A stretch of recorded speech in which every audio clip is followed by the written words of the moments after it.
मी doctor Rameshwar Rawrane, Ayurveda शास्त्र ह्या YouTube चॅनलवर आपले सर्वांचे स्वागत। मित्रांनो, हे जे आपल्याला झाड दिसत आहे, हे जे झाड आहे हे सागाचं झाड आहे। आता सध्या ह्या सीझनमध्ये याची पानं ही सुकत आहेत आणि सुकून तुम्ही खाली बघू शकता, ही पानं जी सागाची आहेत ती खाली भरपूर प्रमाणामध्ये पडलेली आहेत। हे बघा, ही पानं आपण पाहू शकता। मित्रांनो, या पानांचा वापर करून आपण एक साधं सोपं औषध बनवणार आहोत आणि हे सोपं औषध, साधं औषध आणि एकदम स्वस्त औषध कोणत्या आजारावर कशा पद्धतीने काम करणार आहे ते मी तुम्हाला ह्या व्हिडिओमध्ये सांगणार आहे।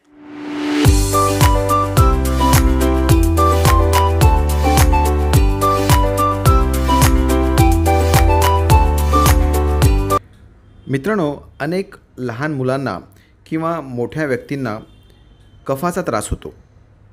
खोकला येतो, कफ सुटत नाही, भरपूर खोकलं तरी थोडासाच कफ घट्ट असा पडतो, छातीत भरपूर कफ जमा होतो, काही वेळा खोकता खोकता उलटीसुद्धा येते, मळमळ होते। अशा कंडिशनमध्ये सागाच्या पानांचा चांगला उपयोग हा होताना दिसतो। हो मित्रांनो, तुमचा विश्वास बसणार नाही, पण या सागाच्या पानाच्या औषधाने अनेक जणांचे ॲलर्जीचे खोकले, दमा, कफाचा त्रास ह्या गोष्टी बऱ्या झाल्या आहेत। तेव्हा मित्रांनो, या औषधाचा वापर तुम्हीसुद्धा करा। छातीत कफ जमणे, हुप हुप असा आवाज करत खोकला येणे, अशा अवस्थांमध्ये हे औषध फार चांगलं उपयोगी पडतं। लहान मुलांना विशेष करून कफाचा भरपूर त्रास होतो। चॉकलेट, गोड पदार्थ खाणे यामुळे त्यांना कफ होत असतो आणि मग कफ झाला की खोकला येतो। अशावेळी लहान मुलांनासुद्धा तुम्ही हे औषध तुमच्या जवळच्या वैद्यराजाच्या सल्ल्याने देऊ शकता। तेव्हा मित्रांनो, नक्कीच तुम्ही या बहुमोल औषधाचा वापर करून घ्या। हे औषध कसं बनवायचं याची कृती मी तुम्हाला सांगतो। तत्पूर्वी आपण जर आमचे चॅनल जर सबस्क्राईब केले नसेल तर जरूर सबस्क्राईब करा आणि बाजूला नोटिफिकेशनचे जे चिन्ह आहे ते सुद्धा दाबा, म्हणजे आपल्या आरोग्यासाठी एकदम उपयुक्त असे व्हिडिओ आपल्याला त्वरित मिळतील। मित्रांनो, यासाठी तुम्हाला 10 ते 15 सागाची पानं ही लागतील। तुम्ही सागाची पानं घ्या, ती स्वच्छ धुवून कोरडी करा आणि पुन्हा उन्हामध्ये वाळवा।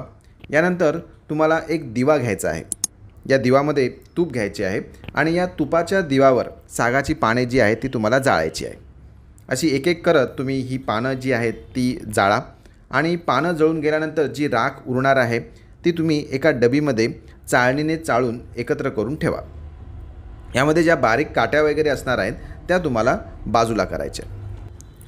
ही जी राख आहे ती तुम्हाला लहान मुलांना 4 चिमूट एवढ्याच मात्रेमध्ये द्यायची आहे, जास्त द्यायचं नाही आहे। कारण मित्रांनो, ह्या सागाच्या पानांवर आपण अग्निसंस्कार करतो आहे, म्हणजे ती जाळतो आहे, त्यामुळे ते औषध जे आहे ते उष्ण होणार आहे। गरम औषध असेल तरच ते कफाला विरघळवून त्याला बाहेर काढून टाकू शकणार आहे।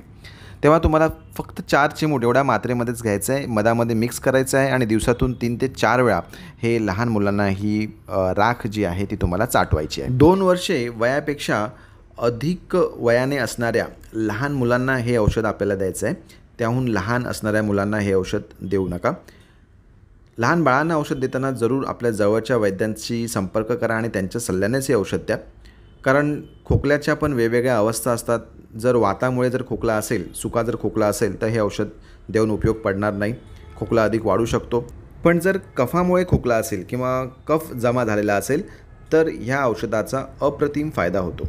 मोठ्या माणसांना म्हणजेच प्रौढ व्यक्तींना पाव चमच्यापेक्षाही थोडं कमी, म्हणजे साधारण 250 मिलीग्रॅम एवढ्या मात्रेमध्ये हे औषध मधाबरोबर घेतलं पाहिजे। दिवसातून 3 वेळा हे औषध घेऊ शकतात। काही मोठ्या माणसांना, प्रौढ व्यक्तींना ब्रॉन्कियल अस्थमा असतो, COPD असतो, अशा आजारामध्ये सुद्धा या औषधाचा चांगला उपयोग हा होताना दिसतो। साधारणपणे 1 महिनाभर हे औषध घेता येतं। मित्रांनो, हे औषध अतिशय सोपं आहे, तुम्ही हे नक्की बनवा आणि जर तुम्हाला कफासंबंधी त्रास होत असतील तर या औषधाच्या योगाने तुम्ही ते त्रास आहेत ते बरे करून घ्या। मित्रांनो, हा व्हिडिओ कसा वाटला ते आम्हाला खाली कमेंट बॉक्समध्ये टाईप करून नक्की कळवा। हा व्हिडिओ जर आवडला तर खाली लाईकचं बटन जरूर दाबा। आपल्या एका लाईकने अशाच पद्धतीने आरोग्यासाठी उपयुक्त असे नवनवीन व्हिडिओ बनवण्यास आम्हाला प्रेरणा मिळत असते। चला तर मित्रांनो, सध्या इथेच थांबतो। पुढच्या वेळी एखादा नवीन विषय घेऊन येऊ।